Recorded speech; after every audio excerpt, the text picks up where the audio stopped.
Cette ferme a pour vocation de former des jeunes en agriculture de tous les niveaux, niveau 0 jusqu'en licence, et de travailler avec les collectivités locales pour que ces collectivités locales puissent prendre en compte la dimension agriculture et la dimension jeune, et puissent aussi donner à ces jeunes-là des terres pour qu'ils puissent s'installer.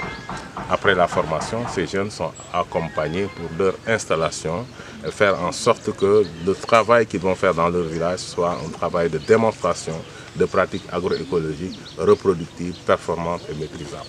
Combien d'hectares pour cette...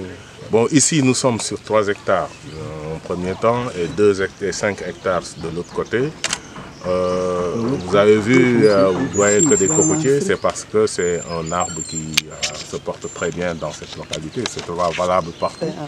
Mais c'est un arbre qui a contribué à la fixation du sol, à la baisse de l'évaporation et aussi à la fertilité du sol. C'est pourquoi nous l'avons intégré. Et c'est un arbre au multisage où rien ne se jette, tout est utile avec le cocotier. Voilà. Et maintenant, dans d'autres zones, c'est d'autres espèces d'arbres. C'est montrer tout simplement que l'arbre est fondamental dans le dispositif de production agricole. On ne peut pas se contenter de produire en abattant les arbres, en laissant le sol nu, en faisant que des monocultures. Ce n'est pas possible. Nous avons vu depuis plus de 100 ans que depuis qu'on a lancé le système de productiviste, on a entraîné la disparition de la biodiversité, la baisse de la fertilité et beaucoup de maladies sont arrivées à cause des pesticides et des engrais chimiques. Combien de jeunes sont formés?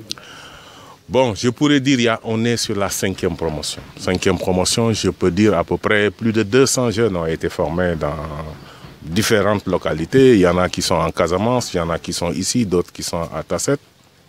À Tasset, par exemple, nous avons formé 20 jeunes et le maire de Tasset a mis à notre disposition 20 fois 3 hectares pour chaque élève. Et chaque élève parmi les 20 dispose de 3 hectares. Ici, nous avons fermé 20 jeunes et chaque jeune dispose de 2 hectares de terre par la commune. Sur la commune de Diofior, nous avons une quinzaine de jeunes qui sont formés et chacun dispose d'1 hectare de terre grâce à l'action de la commune. Donc nous travaillons en synergie avec les communes pour que ces jeunes issus des communes puissent disposer de terres, pour éviter l'accaparement des terres par d'autres individus qui viennent occuper des terres et laisser les jeunes comme ça dans la rue. Le bilan de cette initiative, c'est que tous les jeunes qui sont sortis, tous ne sont pas installés, parce que les premières générations n'avaient pas assez de terre, mais les autres générations, chacun dispose d'un hectare de terre. Certains sont installés, d'autres ils attendent l'appui d'ONG ou bien du gouvernement.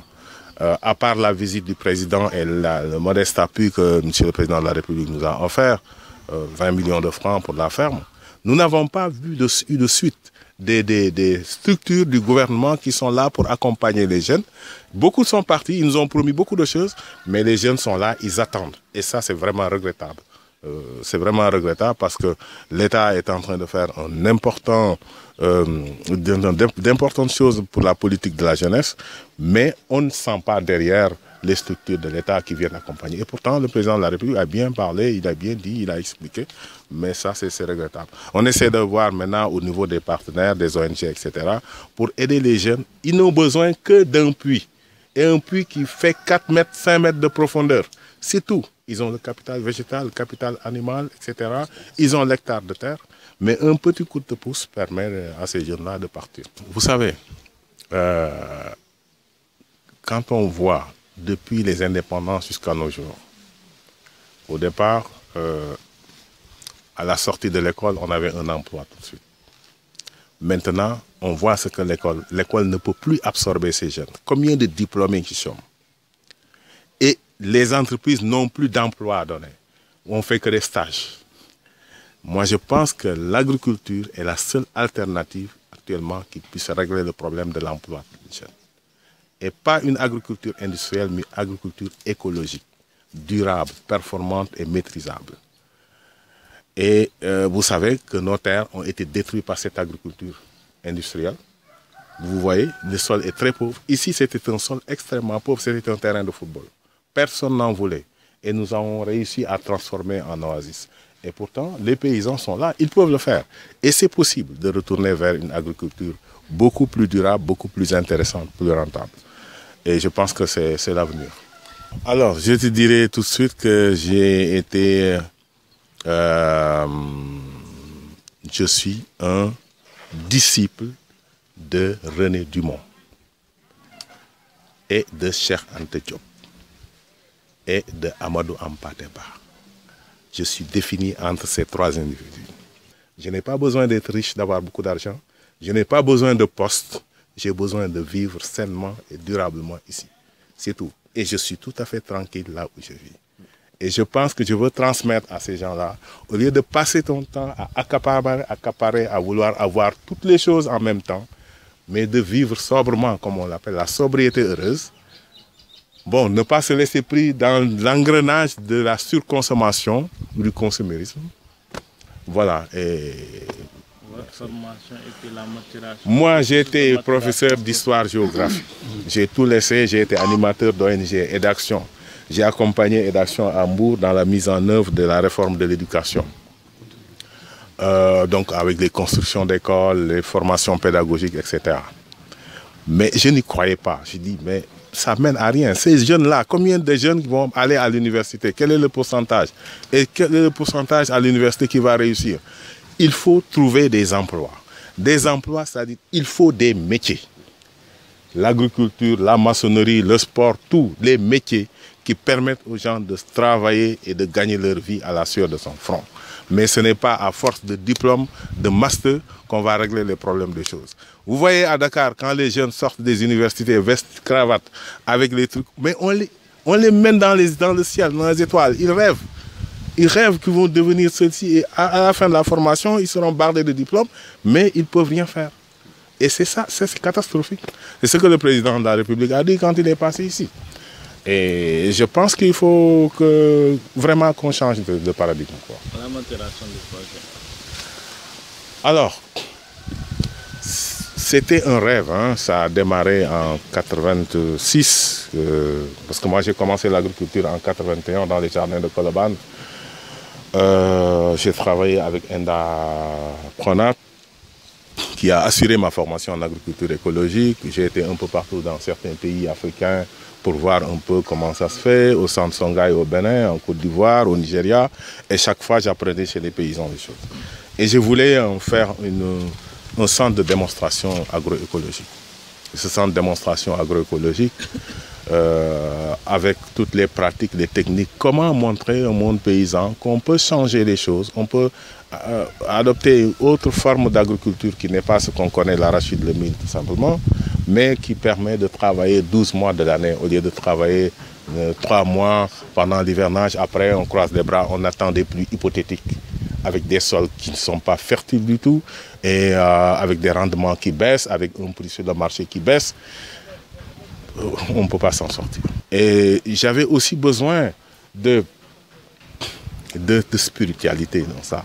Et c'est ça où j'ai aimé le conte de Amadou Hampâté Bâ Kaïdara, qui explique effectivement 3 individus qui vont au pays de Kaïdara et qui vont chercher l'un l'avoir, l'autre le savoir, l'autre le pouvoir.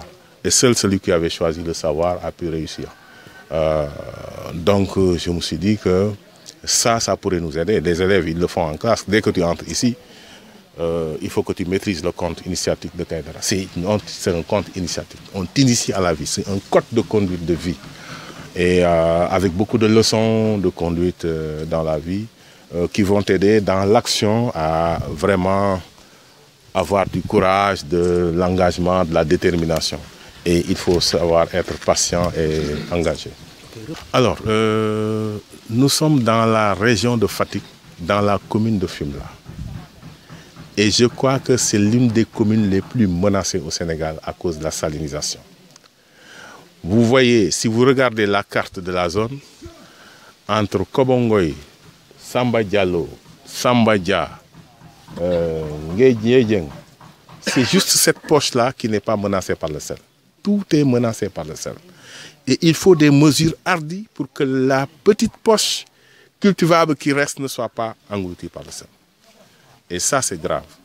Et c'est la raison pour laquelle nous avons travaillé beaucoup avec la commune de Diofior et commune pour les sensibiliser, pour dire qu'il faut des mesures hardies pour préserver ce qui nous reste de terre. Quand vous partez de Ndangan, vous faites des enquêtes, partout c'est le sel. Vous allez voir sur la route en allant vers Djifer, toutes les terres sont colonisées par le sel. Donc c'est une zone très fragile et on essaie de préserver autant que faire se peut ce qui reste de terre. C'est pourquoi on a développé la culture du cocotier parce que c'est adapté au sel.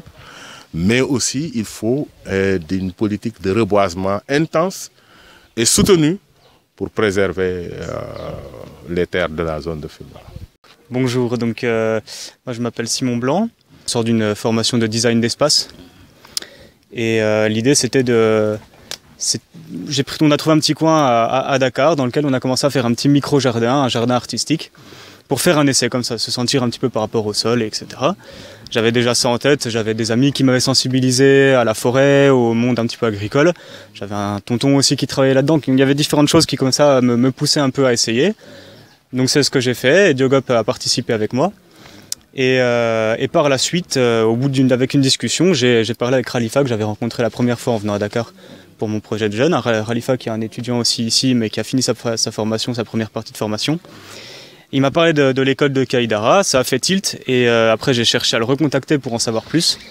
Et voilà, j'ai contacté Gora par téléphone d'abord, je suis venu ici avec Diogop, on a visité, vu le lieu et puis voilà, avec bonne vibration, bonne sensation, donc décision de revenir. Est-ce que Madame Blanc avait les mêmes sensations par rapport à l'agriculture, par rapport à ce concept-là? Pour moi, c'est une découverte que j'ai faite depuis il n'y a pas longtemps parce que moi, à la base, j'étais étudiante à l'université, à l'UCAD. J'étais dans un truc totalement différent, c'était en lettres modernes.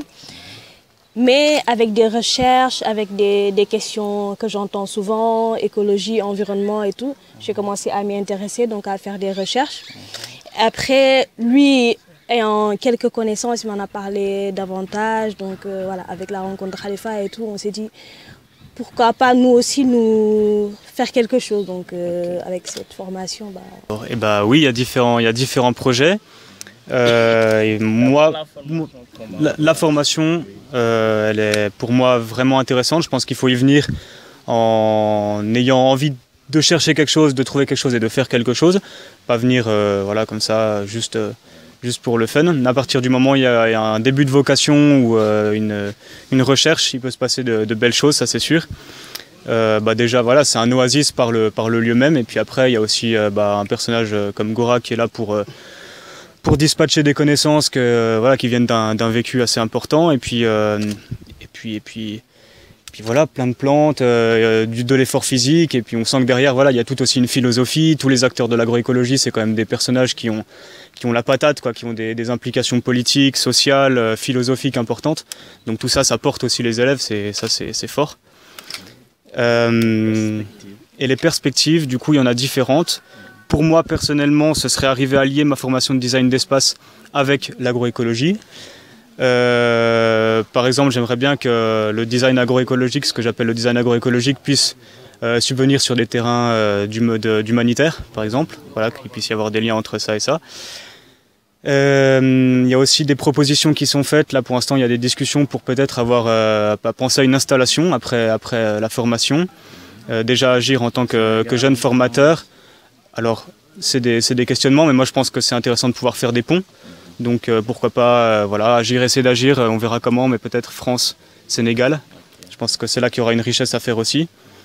Et à plus long terme, voilà, l'idée c'est aussi de pouvoir subvenir à nos besoins, pouvoir avec potentiellement des jeunes enfants qui viennent, ou bien voilà, pouvoir dispatcher aussi des connaissances, ouvrir les yeux à de ceux qui nous entourent aussi sur certaines choses qui peuvent être cachées. Et voilà, donc c'est aussi avoir un impact un peu petit à petit, goutte à goutte, sur la pensée notre pensée, ma pensée et celle des autres aussi, avec qui on peut discuter.